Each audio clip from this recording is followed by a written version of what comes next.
Welcome to In the Spotlight with Eric Townell. My guest today is Alexander Peña, Program Director and Lead Teacher for ROC Music Collaborative. Welcome, Alexander. How are you today? Wonderful. Thanks for having me. Well, thank you so much for coming in. You have a very exciting project in progress, and it's delightful that you could come in. Absolutely. Thanks for inviting us. So tell us about ROC Music Collaborative and everything we should know. Good. In a nutshell, I guess. Yeah. The ROC Music Collaborative is an El Sistema inspired program. And if you don't know what El Sistema means, it means the system. And it was basically a program and set of philosophies that came out of Venezuela.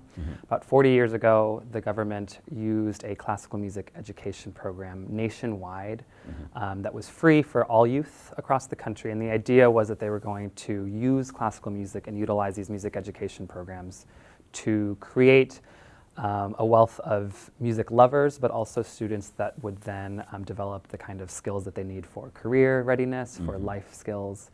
And what it ended up doing after these 40 years was it grew into a program of over 300,000 students in Venezuela in classical music, which is amazing. It's amazing. But on top of that, they saw so much improvement in metrics like attendance to school, graduation rates, lowered teen pregnancy, all these different kinds of things that we would like to see as far as social programming.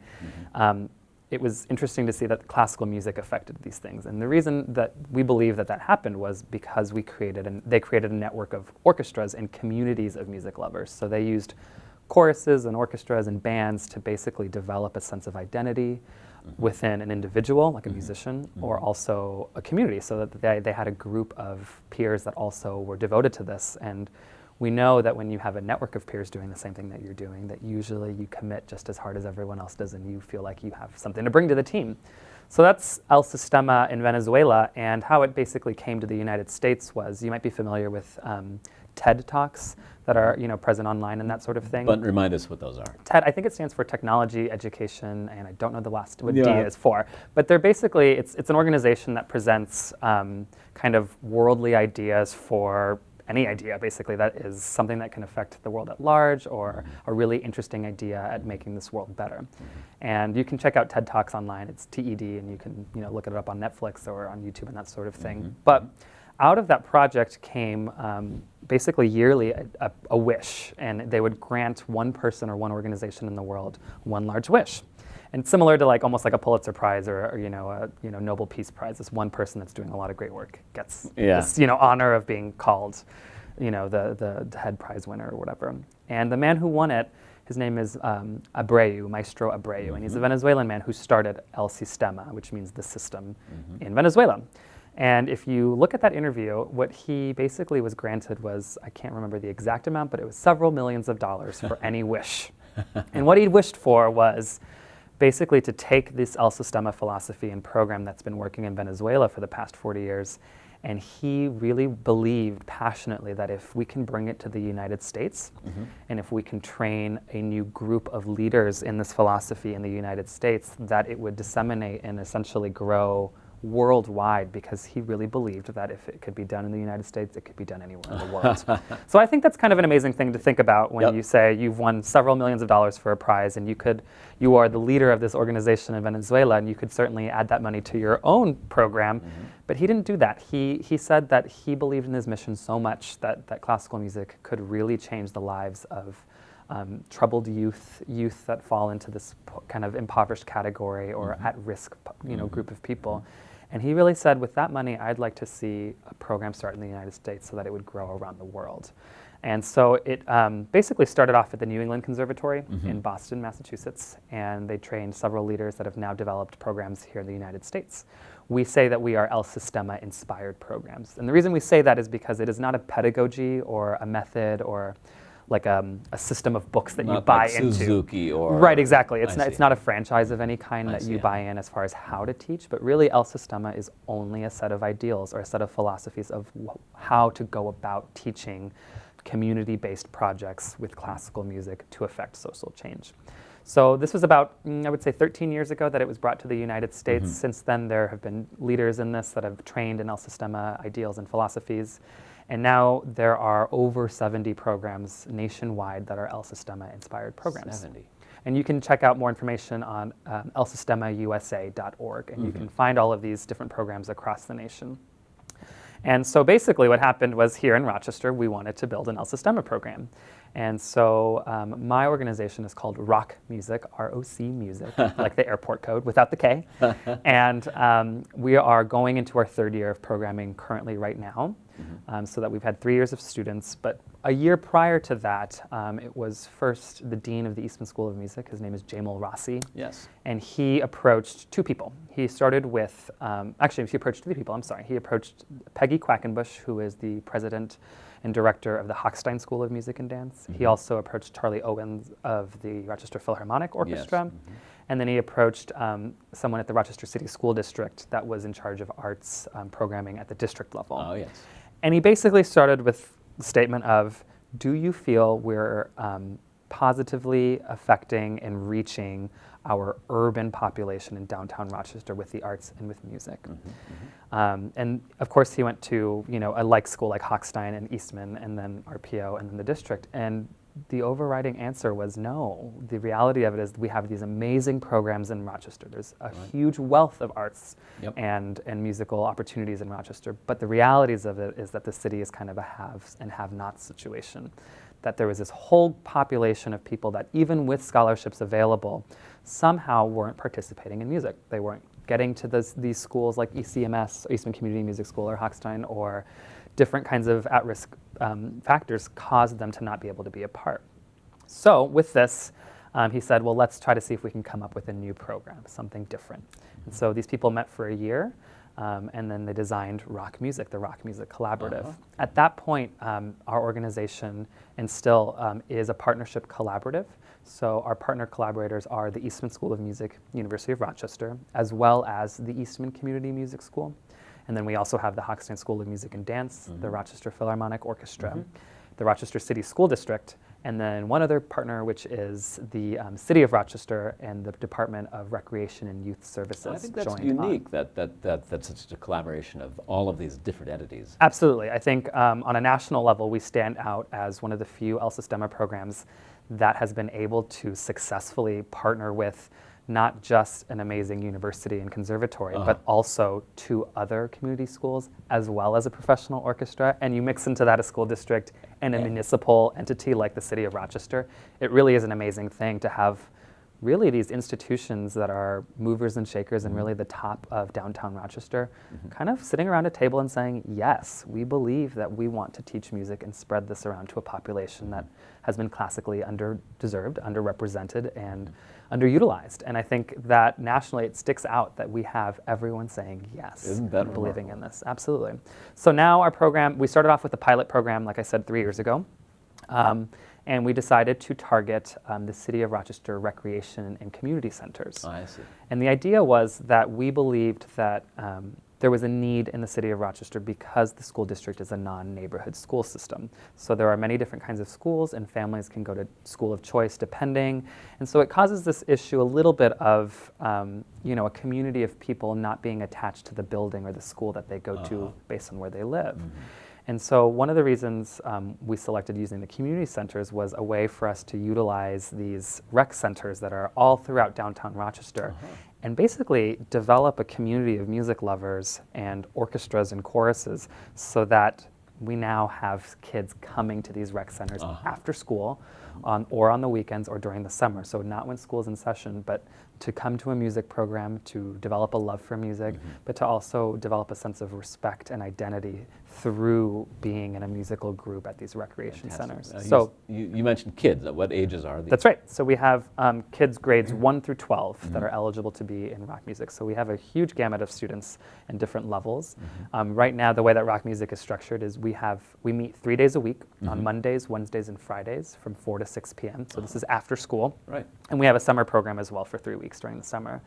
And we have 3 classes basically at this time right now. And one of them is grades 1 through 3, which we call readiness. And here they're learning general music, they're moving, they're dancing. They begin beginning instruments like recorders and different kind of rhythm sticks so that they develop all the knowledge and skill sets that they would need to read music and to play music with others.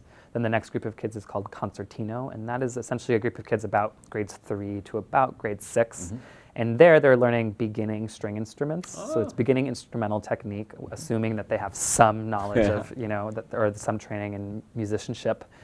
And it's a place where they're learning beginning string instruments, which are very difficult and take a lot of time to grow on. So in there, they're also doing dulcimers, as well as recorders and some singing and also some basic piano skills. So the idea is that it's a beginning instrumental class at all levels, that all of the skills will help you to be the musician that you want to be when you're ready for the orchestra. And then the last level is the rock music orchestra, which is basically kids grades 4 all the way through 12 who now can read music, play music, and that is violin, viola, cello, and bass. So we are bowed string instruments as a focus. That's marvelous. Absolutely. And so we've grown to roughly 60 students that we service in downtown Rochester, and we're housed downtown on North Street. It's called the David F. Gant Community Center. Yes. It used to be the old North Street Center, but now it's the David F. Gant Community Center in honor of Assemblyman David F. Gant. Right. And we've been in there since January. They've recently remodeled the community center. It's a beautiful space with open windows, wonderful programming in it, new spaces. And one of the things that's also unusual, when they renovated the David F. Gant Center, they brought rock music in, and we were actually able to be in on the design process for the space. Excellent. So we have designated a space that is for a music program within a community center.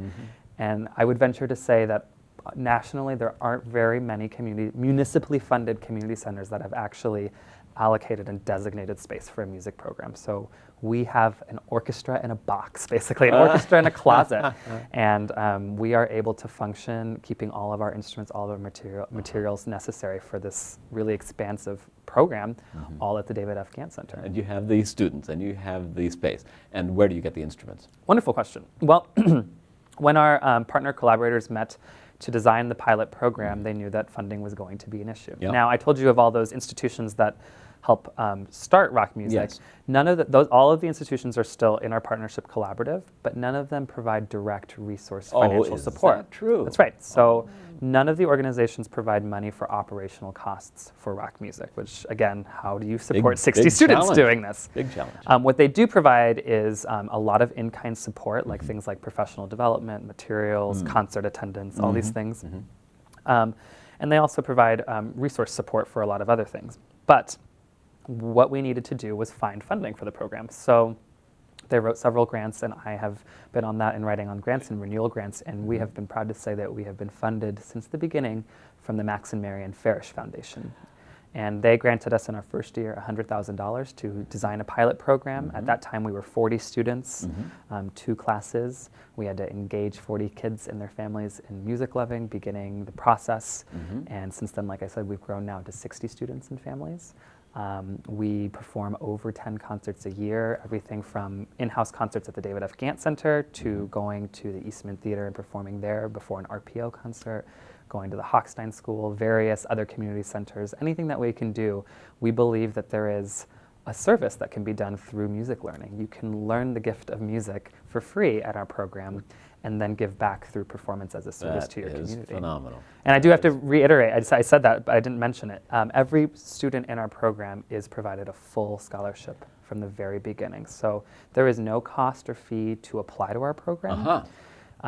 Instruments, books, travel expense, food, materials, t-shirt, everything you could think of is completely funded for through this grant. And the reason is that we know we don't want to leave any barriers for anyone to participate in music. Fantastic. And like we said, in a population that classically has been underrepresented and underserved musically, we wanted to leave no barriers at all. And in fact, when we interview families that are interested in rock music, we don't even look at financial records as a platform for deciding. It is a music for all program. The only requirement for eligibility is being a resident of the city of Rochester. I see. And that is all. So we have a huge range of salaries that students participate, but it's sort of irrelevant for us. For us, it's about creating a community of music lovers and developing social skills to better what is going on in downtown and urban Rochester. Now, do you find that students who start with you, say in the early program, stay throughout the levels? And how many do you have completing them at this point? You're in your 3rd year, so some of them could have progressed at this point. Absolutely. Well, from last year to this year, I can tell you, and very proud to say that our retention rate is over 80%. 80%. Which is a huge percentage, especially when you look at urban programming. It's a wonderful retention rate. Yeah. And for the city of Rochester, RCSD school district, their graduation rate is something around 43% graduating. So almost like 1 in 2 is not graduating. So to think of that number reflecting, the student population at large in RCSD and looking at, well, our kids are 80% or so coming back, we already are seeing the beginning signs of a lot of growth. On top of that, we do have a lot of research done on social growth within our students and their families, musical development. We have several of our students who have now taken it upon themselves to audition for School of the Arts, which is classically known as one of the stronger schools in the district. We have had students that have now started to apply for scholarship programs at Hochstein and at Eastman Community Music School. In fact, we had a student who began his instrumental study at ROC Music 3 years ago, only had lessons at ROC Music, and he got accepted into School of the Arts, but also into a full scholarship program to study at the Eastman Community Music School. So now this student is in 7th grade. He has a full tuition scholarship to study lessons, theory, and history, all at the Eastman School for 6 years. And I can tell you that his mother spoke before one of our concerts last year, and she said, "I would have never imagined this for my child. It has changed his life. He used to not speak to many people. He used to be so shy that he couldn't talk to individuals. He didn't have a place within school. He went and came back, and since ROC Music, this boy has changed. He has opened up. He is proud of something. He works hard. I don't tell him to practice. I didn't even know he was auditioning at School of the Arts. He did it himself." So, there's a lot of these kinds of metrics that are slowly cropping up from this, but we absolutely see so much social change in our students and in their families. Many of our families had never been to an acoustic concert before. So now what we realize is that programs like this also affect the families of the students that are involved. These people are going to concerts, they're giving back in other ways, they're doing service projects, and they're also more rooted and invested in what their children are doing, which we know will help them in school and later on in life. I think the flip side of all of this too is it's important to mention that these community projects like ROC Music and El Sistema projects, they partner with professional orchestras and universities and things like that. And there's a reason for that. We as a classical musician, as a performing musician myself, feel that in this day and age that we've kind of noticed the trend of, we always have here that, less people are interested in classical music or less people are going to concerts. And, after a lot of reflection, it seems to many of us that there's been a lot of ostracizing of audiences that's been done. This idea that classical musicians perform a concert and it's a commodity. You go pay for a ticket, you go watch it, and then you go home and that's it. And really, if you look back at the beginning kind of evolution of classical music, it was not that. In fact, it was a participation-based activity. There was choral societies in cities and towns. There were orchestral societies in cities and towns. And the idea was that there was professional musicians, yes, but they were also always playing with amateur musicians. That music was a participatory-based thing. And when you look at something like ROC Music in the modern day, we are trying to increase participation in classical music at every level. And an example of this is, yes, our students that we service and also their families, but we're also building audiences for Rochester Philharmonic. We are building audiences for the Eastman School of Music. We are building bridges to Hochstein and to other arts entities. So the idea is that we're really increasing participation at large in classical music and attending concerts and things like that, but also providing a platform for service. RPO musicians are now being involved in community service projects. Eastman faculty and students, college students, now have a platform for giving back or for teaching experiences or for performance opportunities. So really, we see ourselves as the next kind of liaisons or arbiters of music participation in the new world. And as we move into the next generation, we feel that this is a way for the classical music model at large to start to try to do something about the systemic problem that is less people being interested in classical music. We really feel like we're passionate that we're increasing participation at every level for every population and for every arts organization. Now, if someone has an instrument in their collection that they would like to donate, is this something that you would accept? Absolutely. So right now we do have a focus on the bowed string instruments, the violin, viola, cello, and bass, and we do have instrument donations available to us. The other thing is is we do host several events like benefit recitals and different kinds of instrument drives and fundraisers. If you're interested in that, the best way to do is to get in contact through our website, which is rocmusic.org, ROCmusic.org. And that's hosted through the Eastman website, but there you will see how you can support or give back, or if you're interested also in volunteering or perhaps coming in and working with our kids, that's another place where you can get into. So that's rocmusic.org. Rocmusic.org. And do you have volunteers who work with the students? Absolutely. So I have a staff of 4 teachers, and then I have myself, program director.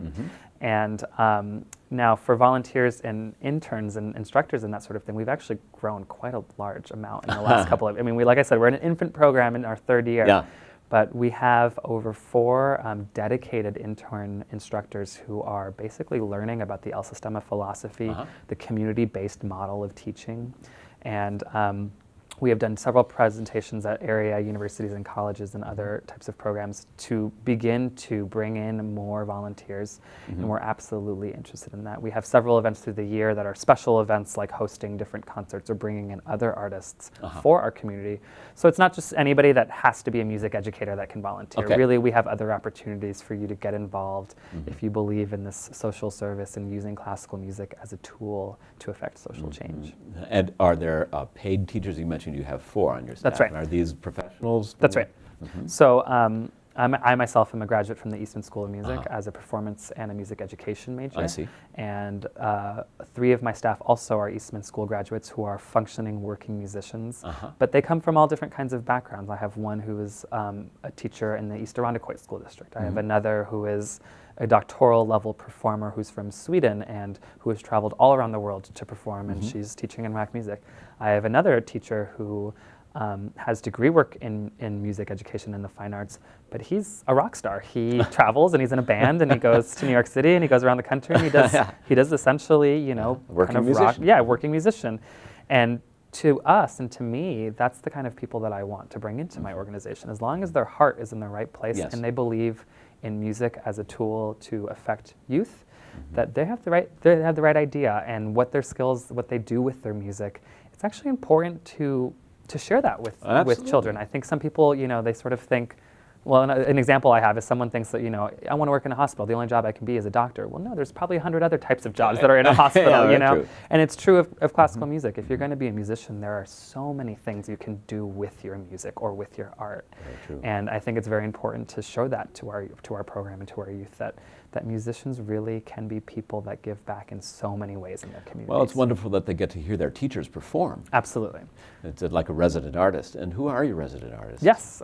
So I'm happy to announce this year is our first year that we have a resident artist group, and the group is called Sound Exchange. Sound Exchange. And Sound Exchange is a group, the executive director, her name is Emily Wozniak, and she's another Eastman grad. And she developed this group as a platform for classical musicians. And she has a similar mission. She believes that classical music has sort of gotten into a rut of how to present concerts. She thinks it's kind of been basic and that's how it's been going and that's how people want it to go. But she really wanted to break from that model. So she created this platform of performing musicians to do a couple of things. They do performances in non-standard venues, very eclectic choices of venues. They do contemporary music, contemporary classical music, but they also infuse that with pop influences, with alternative programming choices of music. And the other thing that they do, I would say, is that they really incorporate technology into their performances to modernize, again, the presentation of classical music for today's audience. And so that group, Sound Exchange, also, interestingly enough, won a large collaborative collision grant from the Farish Foundation, the Max and Marian Farish Foundation. This was about a year ago. And their grant money, they partnered with RIT as well as Microsoft Studios to develop concerts and programming around technology-influenced music performances, and they've done these all around the area. Imagine RIT was one of the large events they did. They performed in Fringe Festival. I keep speaking about them as they. I'm actually a violist in Sound Exchange. I'm one of the members now. And so we've performed all over, and we have many plans to continue.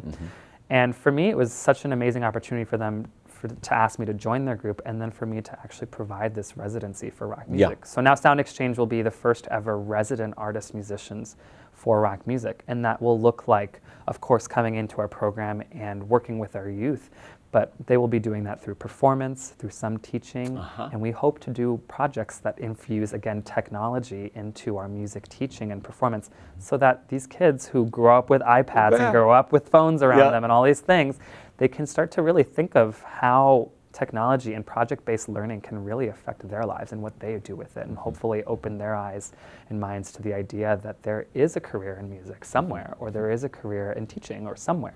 Right. And so Sound Exchange will be involved with the whole year. We have plans for some concerts in the spring that are coming up, and those will be on our website at rockmusic.org when they come up. But you can look at Sound Exchange online as well, and you can search soundexchangeproject.org. And you can check a little bit more Thanks about for that. sharing that. Of course. Now, one interesting thing is, do music writing skills and music reading skills get taught along? And because, for instance, in the Suzuki program that comes much later, how about the music writing and the music reading? That is a wonderful question. Absolutely is the answer. Okay. Being an educator and a performer, I have to sort of have a certain expectation, and that is absolutely my kids are all musically literate and are trained in reading and writing music. And you're very astute in asking about that kind of question of, ear-based learning rather than kind of theoretical or literacy-based learning. Or just physical mimicry. That's right. And the reality of it is we do all kinds of it. One of the reasons we do that is because we want our kids to basically feel successful at every level and at every state of the music learning process. So in any given day at Rock Music, you will walk into a classroom and you will see the kids kind of transition between several different exercises that include singing, and then includes improvisation, and then includes call and response kind of learning, and then you'll jump onto another instrument like recorders, which is a little bit more basic, and then we'll do music literacy, actual reading, on the staff, and do work like that. And then the other part of that is we do a lot of learning where we do partner songs. So the students will learn melody chunks or melody components to a song, then another student will learn the bass component, another one will do harmony, so that they create these little duets and trios, and then switch, you change parts. And so the idea is that they're really developing the musical skills, in a holistic kind of fashion. And then you will see another transition that will be, let's move to the string instruments and really look at technique and the executive skills that are required. And we separate all these different activities with the idea that students will get less frustrated. And also we are embedding so many musical skills at every different level that they don't get bored with what they're learning, but at the same time we're subliminally are embedding all these wonderful musical They learn through their eyes, learn through their hands, That's learn exactly through their right. bodies and their ears at the same time. That's exactly right. And one of the things that's really the most important things about El Sistema philosophy is that it's ensemble-based learning. So the kids do this in large groups of people. It's not kind of always one-on-one, although there are private lessons and group pull-out lessons. But the idea is that the teachers have to work really hard at creating kind of an easy, a beginner, an intermediate, and an advanced part, so that from the very first day a student gets there, they're performing with an ensemble, they're performing with a group. And we know that when you play with somebody else, your own sound gets a little bit better. Your own confidence gets better. And when we're trying to affect social change, one of the biggest issues is confidence, self-confidence. So we really look at ensemble-based learning and how kids can learn multiple skills so that they can jump in between activities and take on different roles. And the idea is that, it's kind of like a sports team. We all have to work out. We all have to run. We all have to lift weights. We all have to do free throws or whatever it is. We all have to better all of those skills, even if you're the star player on the team. The idea is the team will get stronger. Well, it's been delightful to talk to you. Great to meet you, Alexander. Thank you so much for taking the time and to share these ideas, this wonderful program. And tell us again your websites and how to reach you. Absolutely. Our website is rockmusic.org. That's ROCMUSIC.org. And our organization is called Rock Music, and we're housed at the David F. Gant Center, downtown Rochester. I'm Eric Townell. This has been In the Spotlight. My guest has been Alexander Peña, Program Director and Lead Teacher of the Rock Music Collaborative. Thank you so much. Thank you very much.